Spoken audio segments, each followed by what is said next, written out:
अक्सर वीडियोस का टॉपिक होता है घर, बच्चे, काम, जिम्मेदारियां और बजट, और हम होम मेकर्स की लाइफ ना इसी दायरे के इर्द गिर्द घूमती रहती है। I tried all my best कि मैं अपनी हर वीडियो में एक नई मोटिवेशन लेके आऊं, क्योंकि घर के काम तो कभी खत्म नहीं होते हैं, मगर इनके साथ आपका सुकून खत्म नहीं होना चाहिए। जब आप एक नई सोच के साथ अपने दिन का आगाज करते हो ना, तो उस दिन का इख्तिताम भी काफी एनर्जेटिक होता है।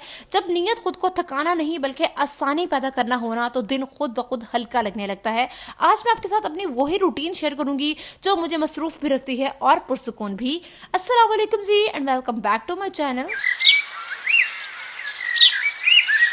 आज है जी यकम रमजान और सबसे पहले ना मेरी तरफ से आप सबको बहुत बहुत रमजान की मुबारक हो। अल्हम्दुलिल्लाह, अल्लाह पाक ने ना जिंदगी में हमें एक और रमजान देखना नसीब किया और मेरी दुआ है कि अल्लाह पाक ना आप सबको ढेरों खुशियां दे, आप सबकी जायज ख्वाहिशात को पूरा करे और आप सबने भी ना अपनी बहन को दुआओं में लाजमी याद रखना है। अच्छा तो खैर व्लॉग स्टार्ट हो रहा है। सुबह सैरी करके सो गए थे और सो के जब मैं उठी थी तो ऑब्वियसली नाश्ते का कोई रोला नहीं था। शुक्र है, ये सोच के मुझे इतना सुकून मिला ना।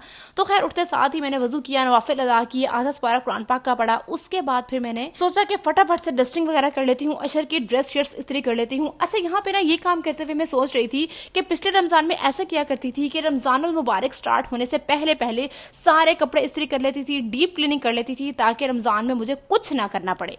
लेकिन यकीन जाने कि ये सब करने के बावजूद पहले भी मैं थक जाती थी और रमजान में भी काम खत्म होने का नाम ही नहीं लेते थे। इस दफा मैंने बहुत ही पुरसुकून तरीके से अपनी रूटीन सेट की है। जस्ट मैंने इफ्तार को लेके कुछ प्री रमजान प्रिपरेशंस की हैं ताकि वहां से मेरा टाइम और जो मेरा बर्डन है वो थोड़ा सा कम हो जाए।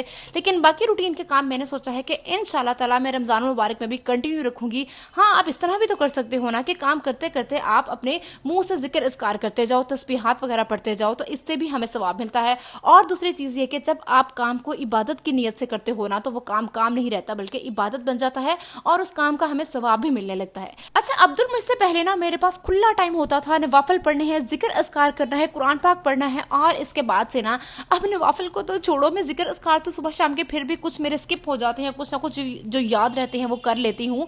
फर्ज नमाज में पढ़ रही होती हूँ, मेरा दुपट्टा खींच रहा है, मेरे नीचे से जाय नमाज निकाल रहा है, मैं सजदे में जाती हूँ, मेरे ऊपर चढ़ जाता है, और इस चीज का मेरे दिल में इतना ज्यादा रेग्रेट होता था कि जो मेरी टूटी फूटी नमाजें हैं पता नहीं दरमियान में रह जाती हैं, आसमान तक पहुंचती भी हैं या नहीं पहुंचती हैं।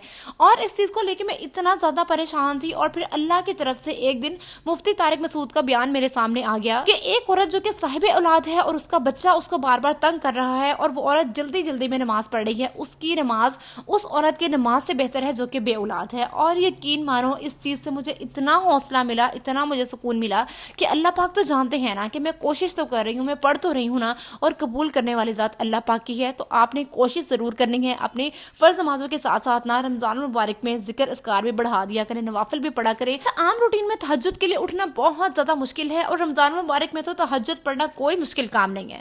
हर रोज तहज्जुद के 2 नफल पढ़ें, 4 नफल पढ़ें और इसमें अपनी ख्वाहिशात मांगा करें। आपको औलाद चाहिए, सहरी से आधा घंटा पहले उठे, तहज्जुद की नमाज पढ़ें, अल्लाह पाक से गिड़गिड़ा के औलाद मांगे, घर मांगे, गाड़ी मांगे, जो चीज आपको चाहिए अल्लाह पाक से मांगे। अल्लाह पाक के पास किसी चीज की कमी नहीं है और तहज्जुद में की गई दुआएं तो इंशाल्लाह ताला अल्लाह पाक जरूर कबूल करते हैं, और वो भी रमजान मुबारक में। रमजान का पहला महीना है रहमत का, जिसमें हमने अल्लाह पाक से रहम मांगना है, रब्बिग़फिर वरहम व अंत खैरुर राहिमीन। दूसरा अशरा है मगफिरत का, जिसमें हमने अल्लाह पाक से माफी मांगनी है, अस्तगफिरुल्लाह, अल्लाह पाक से हमने अपने ज्यादा से ज्यादा गुनाहों की माफी मांगनी है। और तीसरा अशरा है निजात का, जिसमें हमने अल्लाह पाक से जहन्नुम से निजात मांगनी है, अल्लाहुम्मा अजरनी मिनन नार। अच्छा रमजान मुबारक में ना मैं वही बेसिक आइटम्स के अलावा कुछ भी एक्स्ट्रा स्पेशल नहीं बनाने वाली हूँ, ताकि मेरी एनर्जी बरकरार रहे और मैं सुकून से अपने सारे रोजे पूरे कर सकूँ। हाँ, अनटिल अनलेस के हफ्ता गुजर जाता है और उसके बाद फिर इन बेसिक आइटम से सारे बोर हो जाते हैं, तो आफ्टर अ वीक में कुछ स्पेशल बना लूंगी, बट डेली बेसिस पे मैं खुद को थकाने वाली बिल्कुल भी नहीं हूँ। दही भल्ले बनेंगे, फ्रूट चाट बनेगी, फ्रूट चाट में मैं किन्नू का फ्रेश जूस निकाल के डालने वाली हूँ, बाकी चाट मसाला, चीनी और काला नमक डालूंगी। इसके अलावा जो रोल समोसे बना के फ्रीज किए हैं वो फ्राई करूंगी। अब्दुल के लिए कुछ फ्राइज बनाऊंगी। दही भल्ले में बनाती हूँ एक दिन और वो 2-3 दिन आसानी से चल जाते हैं। और दही भल्लों में भी आसानी के लिए जो ग्रीन चटनी और स्पेशल रायता पाउडर बना के मैंने स्टोर किया हुआ है, उसकी भी डिटेल रेसिपी आप लोगों के साथ शेयर कर चुकी हूँ। इसके अलावा मैं बनाऊंगी पकौड़े। पकौड़ों के लिए जो मैं बेसन रेडी करती हूँ ना, उसके अंदर मैं अजवाइन और सूखी मेथी लाजमी ऐड करती हूँ, इससे टेस्ट बहुत अच्छा आता है। इसके अलावा बाकी वही बेसिक स्पाइसेस, नमक, मिर्च, हल्दी, सूखा धनिया, गरम मसाला, जीरा, वही कुछ भी ऐड करेंगे। सब पकौड़ों का ये जो मैंने अमेज़ा रेडी किया है। इसके अलावा दही भल्ले ना, ये चीजें मेरी 2-3 दिन आसानी आसानी से चल जाती हैं और इससे ना काफी आसानी हो जाती है। जब मैं कुकिंग कर रही होती हूँ, इफ्तार के लिए चीजें तैयार कर रही होती हूँ ना, मुझे लगता है कि ये मेरे पास सबसे बेस्ट टाइम होता है जिसमें मैं ज्यादा से ज्यादा जिक्र अस्कार कर सकती हूँ। और मेरे अब्बू ना मुझे हमेशा यही नसीहत किया करते हैं कि जब भी तुम इफ्तार तैयार कर रही होती हो ना, दिल में अपने यही नियत रखा करो कि या अल्लाह पाक, मैं तेरे बाकी रोजादार बंदों की खिदमत के लिए इफ्तारी तैयार कर रही हूँ और तूने मुझे इसका सिला जरूर देना है। आप खुद सोचें कि आप बाकी लोगों का रोजा भी इफ्तार कराने के लिए मेहनत कर रही हैं और दिल में आपने नियत ये की है, तो आपको वो सब पकाने का भी अल्लाह पाक कितना ज्यादा अजर देंगे। और जब हमें अजर, सिला, हर चीज सिर्फ अल्लाह पाक से चाहिए होता है ना, फिर हमें वो चीज, वो काम ज्यादा से ज्यादा करने का दिल करता है। अब्बू ने ना बचपन से हमारी यही प्रैक्टिस करवाई है कि रोजा इफ्तार होने से 15-20 मिनट पहले आप सब ने इफ्तार टेबल पे पहुंच जाना है और फिर उस टाइम पे सारे काम छोड़ के ना अल्लाह पाक से ढेरों ढेर दुआएं मांगनी है। और वही आदत मुझे इस तरह से पड़ी हुई है कि अब भी शादी के बाद भी ना मैं काम अपने 15 से 20 मिनट पहले खत्म कर लेती हूँ और फिर 15 मिनट सुकून से बैठ के एक साइड पे ना अल्लाह पाक के सामने अपनी सारी दिल की बातें खोल के रखती हूँ। और यकीन करें, इससे मुझे इतना सुकून मिलता है ना। अच्छा, तो खैर फिर सुकून से इफ्तार किया और अब्दुल मुइज इस चीज को बहुत ज्यादा इंजॉय करता है। उसके बाद फिर मैंने पूरा 1 घंटा रेस्ट किया ताकि तरावियां पढ़ने के लिए मेरी एनर्जी जो है वो मेंटेन रहे। ऐसे तरावियां पढ़ने से पहले ना मैं 1 CSC का कॉइन पानी में डाल के लाजमी इंटेक कर लेती हूँ, क्योंकि जब हम रोजा रखते हैं ना, इसकी वजह से हमारी बॉडी में एड्रेनलिन लेवल कम होने लगता है, जिसकी वजह से हमारा इबादतों में दिल नहीं लगता है, हमारी आंखों के आगे अंधेरा सा आने लग जाता है। आप मेक श्योर के अपने सप्लीमेंट्स लाजमी लेते रहे ताकि रोजों में आपका एड्रेनलिन लेवल मेंटेन रहे, आपकी एनर्जी मेंटेन रहे और आप ज्यादा से ज्यादा इबादतें करते रहे।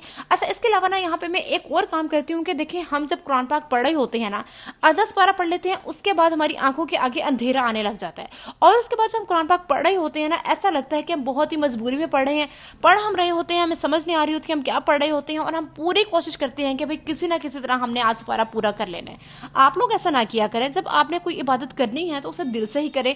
अब मैंने इस तरह जैसे किया कि आधा पारा सुबह पढ़ लिया था, उसके बाद फिर मैंने कुछ काम शाम किया, थोड़ा सा रेस्ट किया, उसके बाद फिर मैंने आधा पारा पढ़ा, उसके बाद मैंने अब्दुल मुइज को खाना खिलाया, कुछ इफ्तार की प्रिपरेशन की, फिर मैंने आधा पारा पढ़ा, उसके बाद फिर मैंने बाकी इफ्तार की प्रिपरेशंस को फाइनल किया और इसके बाद इफ्तारी की, रेस्ट किया, तरावियां वगैरह पढ़ी और तरावियों के बाद फिर मैंने आधा पारा पढ़ा। इस तरह से आप ब्रेक ले लेके पढ़ते हो ना, तो आपको समझ में आती है आप पढ़ क्या रहे हो और पढ़ने का मजा भी बहुत आता है। आज की वीडियो बनाने का मकसद सिर्फ और सिर्फ ये है कि देखिए, घर के काम खत्म नहीं होते हैं और घर के काम जल्द अज जल्द खत्म करने के लिए खुद को थकाया मत करें। अपने कामों को प्लान इस तरह से किया करें कि आप दिन भर की हेक्टिक रूटीन में खुद के लिए आसानी पैदा कर सकें। और जब आपकी नीयत ये होती है ना कि आपने खुद के लिए आसानी पैदा करनी है, तो दिन आपको खुद ब खुद हल्का लगने लगता है। खुद को घर के कामों में मसरूफ भी रखें, लेकिन अपनी सेहत का भी ख्याल रखें और खुद को पुरसुकून भी रखें। बस ये आजकल में जिस तरह से मुझसे मैनेज हुआ, जिस तरह से मुझसे शूटिंग हुई, आफ्टर 2 डेज 3 डेज आप लोगों से दिल की बातें करती रहूंगी और आप लोगों ने भी ना मुझे दुआओं में लाजमी याद रखना है। मिलते हैं जी नई वीडियो में नए आइडियाज के साथ। अल्लाह हाफिज।